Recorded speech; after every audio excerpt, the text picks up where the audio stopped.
नमस्कार दोस्तों, हमारे चैनल में आपका स्वागत है।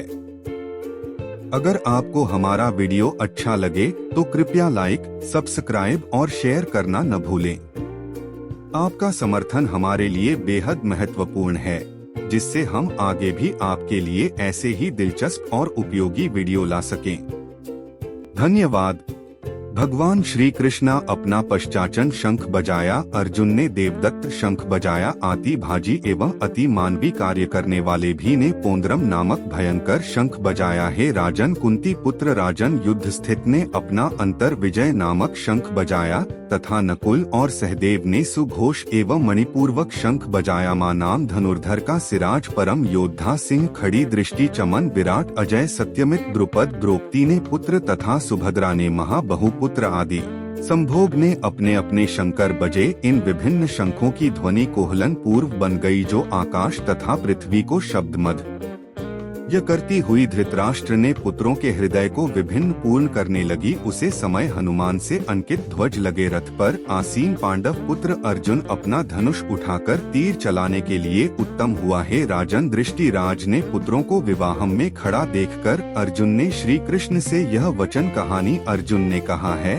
अच्युत कृपया करके मेरा रथ दोनों सेनन के बीच ले चले, जिससे मैं यहाँ उपस्थित युद्ध की अभिलाषा करने वाले को और शास्त्र की इस महा परीक्षा में जिसे मुझे संघर्ष करना है उसे देख सकूं। मुझे उन लोगों को देखने दीजिए जो यहाँ पर जिस राष्ट्र के दुर्बुधित पुत्र दुर्योधन को प्रसन्न करने की इच्छा से लड़ने के लिए आए हुए हैं। संजय ने कहा है, भारतवंशी अर्जुन द्वारा इस प्रकार संबोधित किए जाने पर भगवान श्री कृष्ण दोनों दलों के बीच में उसे उत्तम रथ को लाकर खड़ा कर दिया। भीष्म द्रोण तथा विश्व भर के अन्य समस्त राजाओं के सामने भगवान ने कहा कि हे पार्थ, यहाँ पर एकत्र सारे गुरुओं को देखो। अर्जुन ने वहाँ पर दोनों पक्षों की सेनन के मध्य में अपने चाचा देव पितामह गुरु माँ को भाइयों पुत्रों पुत्री मित्रों ससुर और शुभचिंतकों को भी देखा। अर्जुन ने कहा है, कृष्णा इस प्रकार युद्ध की इच्छा करने वाले अपनों मित्रों तथा संबंधियों को अपनी सक्षम उपस्थित देखकर मेरे शरीर के अंग कांप रहे हैं और मेरा मुंह सूख जा रहा है,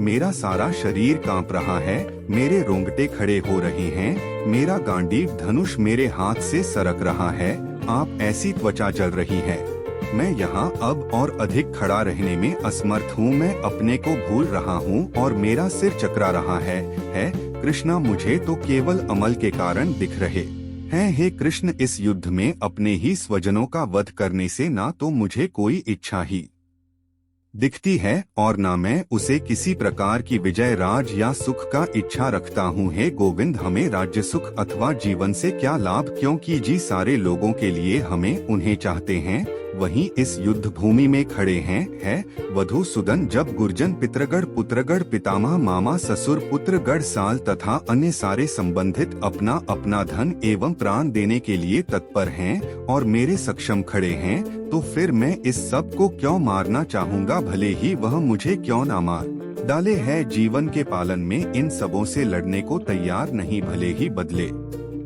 में मुझे तीनों लोग क्यों ना मिले। मैं इस पृथ्वी की तो बात ही छोड़ दें, भला दृष्ट राष्ट्र के पुत्र को मारकर हमें कौन सी प्रसन्नता मिलेगी। यदि हमें ऐसे आतताइयों का वध करते हैं जो हम पर पाप चढ़ेगा, अतः यह सूचित नहीं होगा कि यह दृष्ट राष्ट्र के पुत्र तथा उनके मित्रों का वध करे हैं लक्ष्मीपति कृष्णा, जिससे हमें लाभ होगा और अपने ही कुटुंबियों को मारकर हम किस प्रकार सुख हो सकती हैं। हे जनार्दन, यदि पति लोग से अभिभूत चित्र वाले यह लोग अपने परिवार को करने या अपने मित्रों से ध्रुव करने में कोई दोष नहीं देखते हैं, किंतु हम लोग जो परिवार के बीच में अष्ट करने में अपराध देख सकते हैं, ऐसे पाप कर्मों में क्या विपत्ति हो। कल का नाश होने पर सनातन कुल परंपरा नष्ट हो जाती है और इस तरह से कल भी धर्म में रिश्वत हो जाता है कृष्णा, जब कल में धर्म प्रमुख हो जाता है तो कल की स्त्रियां दूषित हो जाती हैं और स्त्री तत्व के पाटन से है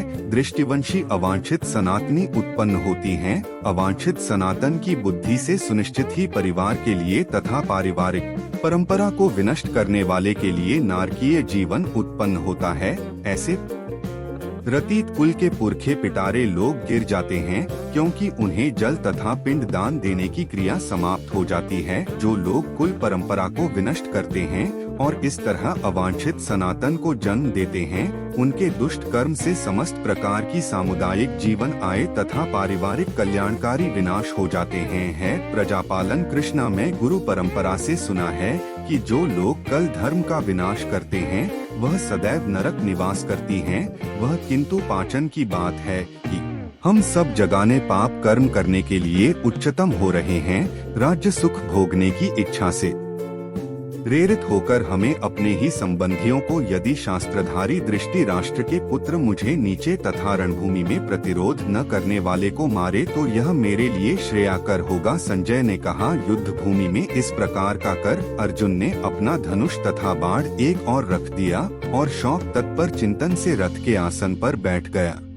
भगवत गीता का सार अध्याय 2। संजय ने कहा, करुणा से व्याप्त कौशल युक्त अश्रुपरित नेत्रों वाले अर्जुन को देखकर मधुसूदन कृष्ण ने यह शब्द कहानी श्री भगवान ने कहा है, अर्जुन तुम्हारे मन में यह कलम अवश्य आया कैसे? यह उसे मनुष्य के लिए तनिक भी अनुकूल नहीं है जो जीवन के मूल्य को जानता हो। इससे उच्च लोक की नहीं अपितु अपयश की प्राप्ति होती है। हे पार्थ पुत्र, इस है निपुंसकता को प्राप्त मत हो और यह तुम्हें शोभा नहीं देती है। शत्रुओं के दामन करता हृदय की शुद्ध दुर्बलता को त्याग कर युद्ध के लिए खड़े हो। अर्जुन ने कहा है, शत्रुहार्टन है मधुसूदन में युद्ध भूमि में किस तरह भीष्म तथा द्रोण जैसे पूजनीय व्यक्तियों पर उलटकर बढ़ चलाऊंगा। ऐसे महापुरुषों को जो मेरे गुरु हैं, उन्हें मारकर जीने की अपेक्षा इस संसार में भीख मांगकर खाना अच्छा है। भले ही हुए सांसारिक लाभ के इच्छुक हो, किंतु है तो गुरु जनन ही। यदि उनका वध होता है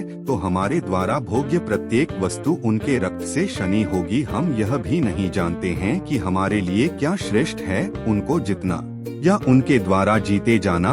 यदि हम धृतराष्ट्र के पुत्र का वध कर देते हैं तो हमें जीवित रहने की आवश्यकता नहीं है, फिर भी वह युद्ध भूमि में हमारे सक्षम खड़े हैं। अब मैं अपनी कृपाण दुर्बलता के कारण अपना कर्तव्य भूल गया हूँ और सारा धैर्य खो चुका हूँ। ऐसी अवस्था में मैं आपसे पूछ रहा हूँ कि जो मेरे लिए श्रेयाकर हो उसे निश्चित रूप से बताएं। अब मैं आपका शिष्य हूँ और आपका शरणागति हूँ, कृपया मुझे उद्देश्य दें। मुझे ऐसा कोई साधन नहीं दिखता जो मेरी इंद्रियों को सुखाने वाले इस शोक को दूर कर सके। स्वर्ग पर देवताओं के अधिपति की तरह इस धनधान्य संपत्ति सारी पृथ्वी पर निष्कष्ट राज्य प्राप्त करने की भी मैं इस शोक को दूर नहीं कर सकूंगा। संजय ने कहा, इस प्रकार खाने के बाद शत्रुओं का दमन करने वाले अर्जुन कृष्ण से बोला है, गोविंद मैं युद्ध नहीं करूंगा, और चुप हो गया है। भारतवंशी धृष्टता राष्ट्र उसे समय दोनों सेनन के मध्य शोक मगन अर्जुन से कृष्ण ने मानव हंसते हुए यह शब्द कहानी श्री भगवान ने कहा, तुम पंडित पूर्व वचन कहते हुए उनके लिए शक कर रहे हो जो शक करने योग्य नहीं है।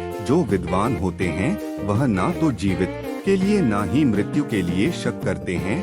ऐसा कभी नहीं हुआ कि मैं ना रहा हूँ या तुम ना रहे हो अथवा यह समस्त राजा ना रहे हो, और ना ऐसा कि भविष्य में हम लोग नहीं रहेंगे। जिस प्रकार शरीरधारी आत्मा इस वर्तमान शरीर में बाल्यावस्था से तरुण अवस्था में और फिर विद्या अवस्था में निरंतर अग्रसर होता रहता है, उसी प्रकार मृत्यु होने पर आत्मा दूसरे शरीर में चला जाता है।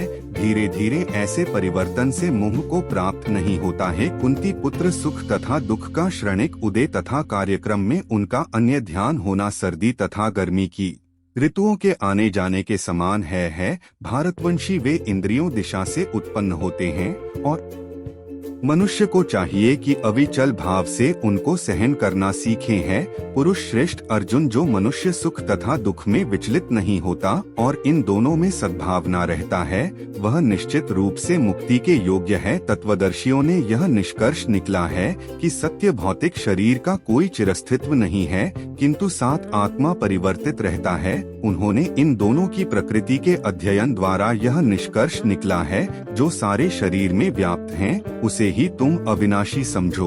उसे अव्यय आत्मा को नष्ट करने में कोई भी समर्थन नहीं है। अविनाशी अप्रैल में तथा शास्त्र जीवन के भौतिक शरीर का अंत अवश्य स्वभाव भी है। आथ है भारतवंशी युद्ध करो, जो इस जीवात्मा को मारने वाले समझता है तथा जो इसे मरा हुआ समझता है वह दोनों ही अज्ञानी है, क्योंकि आत्मा ना तो मरता है और ना मारा जाता है। आत्मा के लिए किसी भी कल में ना तो जन्म है ना तो मृत्यु है, वह ना तो कभी जन्म है ना जन्म लेता है और ना जन्म लेगा। वह आजन्मा नित्य शाश्वत तथा पुरातन है। शरीर के मारे जाने पर वह मरा नहीं जाता है पार्थ। जो व्यक्ति यह जानता है कि आत्मा अविनाशी अजन्मा शास्त्र तथा अभियान है, वह भला किसी को कैसे मार सकता है या मरवा सकता है। इस प्रकार मनुष्य पुराने वेस्टर्न को त्याग करने वस्त्र धारण करता है, उसी प्रकार आत्मा पुराने तथा व्यर्थ के शरीरों को त्याग कर नवीन भौतिक शरीर धारण करता है। यह आत्मा ना तो कभी किसी शास्त्र द्वारा खंड खंड किया जा सकता है, ना अग्नि द्वारा जलाया जा सकता है, ना जल द्वारा भिगोया या वायु द्वारा सुखाया जा सकता है। यह आत्मा अखंड तथा अघोषिल है, इसे ना तो जलाया जा सकता है ना ही सुखाया जा सकता है। यह शास्त्र स्वरोयापी अधिकारी स्थिति तथा सदैव एक शहर रहने वाला है। यह आत्मा अव्यक्त कल पनाशील तथा परिवर्तनीय कहा जाता है। यह जानकर तुम्हें शरीर के लिए शौक नहीं करना चाहिए, किंतु यदि तुम यह सोचते हो कि आत्मा अथवा जीवन का लक्ष्य सदा जन्म लेता है तथा सदा मरता है, तो भी मैं हे माँ बहू तुम्हारा शक करने का कोई कारण नहीं है। जिससे जन्म लिया है उसकी मृत्यु निश्चित है और मृत्यु के पश्चात पुनर्जन्म भी निश्चित है। आथ अपने अप्रियवाही कर्तव्य पालन में तुम्हें शौक नहीं करना चाहिए। सारे जीवन प्रारंभ में अभिव्यक्त रहते हैं, मध्य अवस्था में व्यक्त होते हैं और विनिष्ट होने पर पुनः अभिव्यक्त हो जाते हैं। आत्म शक करने की क्या आवश्यकता है। कोई आत्मा को आश्चर्य से देखा है तो कोई इसे आश्चर्य की तरह बताता है तथा कोई इसे आश्चर्य की तरह सुनता है, किंतु कोई को इस विषय में सुनकर भी कुछ नहीं समझ पाता है। ऐसे ही भारतवंशी शरीर में रहने वाले दही का कभी भी वध नहीं किया जा सकता। तुम्हें किसी भी जीवन के लिए शक करने की आवश्यकता नहीं है। क्षत्रिय होने के नाते अपने विशिष्ट धर्म का विचार करते हुए तुम्हें जानना चाहिए कि धर्म के लिए युद्ध करने से बढ़कर तुम्हारे लिए अन्य कोई कार्य नहीं है। आथ तुम्हें संकोच करने की कोई आवश्यकता नहीं है। हेपट वे क्षत्रिय सुखी हैं जिसे ऐसे युद्ध की अवसर अपने आप प्राप्त होते हैं, किंतु जिससे उनके लिए स्वर्ग लोक के द्वार खुल जाते हैं। किंतु यदि तुम युद्ध करने से स्वधर्म को संपन्न नहीं करते तो तुम्हें निश्चित रूप से अपने कर्तव्य की अपेक्षता करने का पाप लगेगा और तुम युद्ध के रूप से भी अपनी यश को डॉग लोग सदैव तुम्हारे अपहास्य का वर्णन करेंगे और सम्मानित व्यक्ति के लिए अपेक्षा तो मृत्यु से भी बढ़कर जी महान योद्धाओं ने तुम्हारे नाम तथा यश को सम्मान दिया है। वे सोचेंगे कि तुमने डर के मारे युद्ध भूमि छोड़ दी और इस तरह वह तुम्हें त्रिचक्ष मानेंगे। तुम्हारा शत्रु अनेक प्रकार के कटु शब्दों से तुम्हारा वर्णन करेंगे और तुम्हारी समर्थ को उपवास करेंगे। तुम्हारे लिए इससे दुखदायी और क्या हो सकता है। कुंती पुत्र, तुम यदि युद्ध के मारे जाओगे तो स्वर्ग प्राप्त करोगे या यदि तुम जीत जाओगे तो पृथ्वी के साम्राज्य का भोग करोगे। आथ दृष्टि संकल्प करके खड़े हो जाओ और युद्ध करो। तुम सुख या दुख, हानि या लाभ, विजय या पराजय का विचार किए बिना युद्ध के लिए युद्ध करो। ऐसा करने पर तुम्हें कोई पाप नहीं लगेगा। यहाँ मैं विश्वलेशिक अध्ययन शाखाएं द्वारा इस ज्ञान का वर्णन किया है कि अब निष्काम भाव से कम करना बता रहा हूँ, इसे सुनो है। पत्र पुत्र, तुम यदि ऐसे ज्ञान से कर्म करोगे तो तुम कर्मों के प्रबंध से अपनों को मुक्त कर सकते हो। इस प्रयास में ना तो हानि होती है ना ही हाथ, अपितु इस पथ पर की गई अल्प प्रगति भी महान भाई से रक्षा करती है। जो इस मार्ग पर चलते हैं वह प्रयोजन में दृश्य रहते हैं और उनका लक्ष्य भी एक होता है। एक कुंती नंदन जो दृढ़ प्रतिज्ञ नहीं है, उनकी बुद्धि अनेक शाखों में विभक्त रहती है। यानी मनुष्य वेदों के उन अलंकारिक शब्दों के प्रति अत्यधिक आसक्त रहते हैं जो स्वर्ग की प्रति अच्छे जन्म, शक्ति इत्यादि के लिए विविध सरकार कर्म करने की स्तुति करते हैं और इंद्रिय तृप्ति तथा ईश्वरमयम यह जीवन की अभिलाषा के कारण वे कहते हैं कि जिससे बढ़कर और कुछ नहीं। जो लोग इंद्रिय भोग तथा भौतिक के ऐश्वर्या के प्रति अत्यधिक आसक्त होने से ऐसी वस्तुओं से मोहग्रस्त हो जाते हैं, उनके मनों में भगवान के प्रति भक्ति का दृढ़ निश्चित नहीं होता। वेदों में मुख्यतः प्रकृति के तीनों गुना का वर्णन हुआ है। हे अर्जुन, इन तीनों गुना से ऊपर उठो। समस्त वेदों और लाभ तथा सुरक्षा की सारी चिताओं से मुक्त होकर आत्मपारायण बन, तो एक छोटे से कप का सारा कार्य एक विशाल जलाशय से तुरंत पूरा हो जाता है। इसी प्रकार वेदों के आंतरिक तात्पर्य जानने वाले को उनके सारे प्रयोजन सिद्ध हो जाते हैं। तुम्हें अपना कर्म कर्तव्य करने का अधिकार है, किंतु कर्म के फलों के तुम अधिकारी नहीं हो। तुम ना तो कभी अपने आप को अपने कर्मों के फलों का कारण मानो, ना ही मन न करने में कभी आसक्त हो जाओ। हे अर्जुन, जय अथवा पराजय की समस्त आसक्ति त्याग कर संभव से अपना कम करो, ऐसी समता योग्य कहलाती है। धनंजय, भक्ति के द्वारा समस्त गृहीत कर्मों से दूर रहो और उसी भाव से भगवान की शरण ग्रहण करो। जो व्यक्ति अपने सरकार कर्म फलों को भोगना चाहते हैं वह कृपाण है। भक्ति में संलग्न मनुष्य इस जीवन में ही अच्छे तथा गुरु कार्यों से अपने को मुक्त कर लेता है। आत्म योग्य के लिए प्रयत्न करो, क्योंकि सारा कार्य कौशल यही है। इस तरह भगवत भक्ति में लगे रहकर बड़े बड़े ऋषि मन के अथवा भक्तगण अपने आप को इस भौतिक संसार में कर्म के फलों से मुक्त कर लेते हैं। इस प्रकार वे जन्म मृत्यु के चक्र से छूट जाते हैं और भगवान के पास जाकर उसे अवस्था को प्राप्त करते हैं जो समस्त दुखों से परे हैं। जब तुम्हारी बुद्धि मोह रूपी सघन वन को पार कर जाएगी तो तुम सुने हुए तथा सुनने योग्य सबकी प्रति आने में आज तक हो जाओगी। जब तुम्हारा मन वेदों की अलंकार में भाषा से विचलित ना हो तो और वह आत्म साक्षात्कार की समाधि में स्थित हो जाए, तब तुम्हें दिव्य चेतना प्राप्त हो जाएगी। अर्जुन ने कहा है, कृष्णा, आध्यात्मिक में तीन चेतन वाले व्यक्ति स्थित प्रज्ञा के क्या लक्ष्य है, वह कैसे बोलता है तथा उसकी भाषा क्या है, वह किस तरह बैठता और चलता है। श्री भगवान ने कहा है, पथ जब मनुष्य मनोरथ से उत्पन्न होने वाली इंद्रिय तृप्ति की समस्त कामनाओं का परित्याग कर देता है और जब इस तरह से बुद्धि शुद्ध हुआ उसका मन आत्मा में संतोष प्राप्त करता है, तो वह भी शुद्ध दिव्य चेतना को प्राप्त स्थित प्रज्ञा कहा जाता है। जोरिये टापू के होने पर भी मन में विचलित नहीं होता अथवा सुख को प्रसन्न नहीं होता और जो आसक्ति है तथा क्रोध से मुक्त है वह स्थित माँ वाला मुनि कहलाता है। इस भौतिक जगत में जो व्यक्ति ना तो शुद्ध की प्राप्ति से हर्षित होता है और ना ही अशुद्ध के प्राप्त होने पर उससे घृणा करता है, वह पूर्ण ज्ञान में स्थित होता है। जिस प्रकार कछुआ अपने अंगों को संकुचित करके खोलकर भीतर कर लेता है, इस तरह जो मनुष्य अपनी इंद्रियों को इंद्रिय विषयों से खींच लेता है वह पूर्व चेतन को दृष्ट पूर्वक स्थित होता है। देहधारी जीव इंद्रिय भोग से भले ही निवृत्ति हो जाए पर उसमें इंद्रिय भोग की इच्छा बनी रहती है, लेकिन उत्तम रस के अनुभव होने से ऐसे कार्यों को बंद करने पर वह भक्ति में स्थित हो जाता है। अर्जुन, इंद्रिय इतनी प्रबल तथा भेदभाव है कि वह उसे विवेक की पुरुष के मन को भी बलपूर्वक हर लेती हैं, जो उसे वश में करने का प्रयत्न करता है। जो इंद्रियों को पूर्वतान्या वश में रखते हैं हुए हिंदी श्याम करता है और अपनी चेतना को मुझ में स्थित कर देता है, वह मनुष्य स्थित बुद्धि कहलाता है। इंद्रिय विषयों का चिंतन करते हुए मनुष्य की उनमें आसक्ति उत्पन्न हो जाती है और ऐसी आसक्ति से काम उत्पन्न होता है और फिर काम से क्रोध प्रकट होता है। क्रोध से पूर्व मोह उत्पन्न होता है और मोह से समर शक्ति का बीज भ्रम होता है। जब स्मरण शक्ति विविध हो जाती है तो बुद्धि नष्ट हो जाती है और बुद्धि नष्ट होने पर मनुष्य भाव रूप में पुनः गिर जाता है, किंतु समस्त राज तथा उद्देश्य से मुक्त एवं अपनी इंद्रियों को स्वयं द्वारा वश में करने में समर्थन व्यक्ति भगवान की पूर्ण कृपा प्राप्त कर सकता है। इस प्रकार से कृष्णा भावना वृत्त में दृष्ट व्यक्ति ने के लिए संसार के तीनों तप नष्ट हो जाते हैं और ऐसी दृष्टि चेतन होने पर उसकी बुद्धि शीघ्र ही स्थित हो जाती है।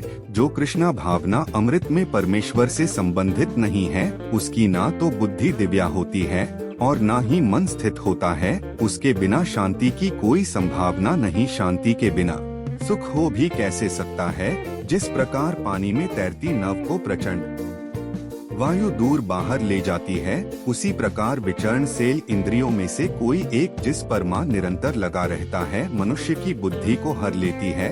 आता है महाबाहु, जिस पुरुष की इंद्रियां अपने अपने विषयों से सब प्रकार से विराज होकर उसके वश में है, उसी की बुद्धि निरंतर सदैव स्थित। जो सब जीवों के लिए रात्रि है वही आत्मसंयामी के जैन का समय है, और जो समस्त जीवों के जैन का समय है वह आत्मनिर्शित मुनि के लिए रात्रि है। जो पुरुष समुद्र में निरंतर प्रवेश करती रहने वाली नदियों के समान इच्छाओं के निरंतर प्रभाव से विचलित नहीं होता और जो सदैव स्थित रहता है वही शांति प्राप्त कर सकता है, वह नहीं जो ऐसी इच्छाओं को पृष्ठ करने की चेष्टा करता। जिस व्यक्ति ने इंद्रिय तृप्ति की समस्त इच्छाओं का परित्याग कर देता है, जो इच्छाओं से रहित रहता है और जिससे सारी ममता त्याग दी तथा अहंकार से रहित है, वही वास्तविक शांति को प्राप्त कर सकता है। यह आध्यात्मिक तथा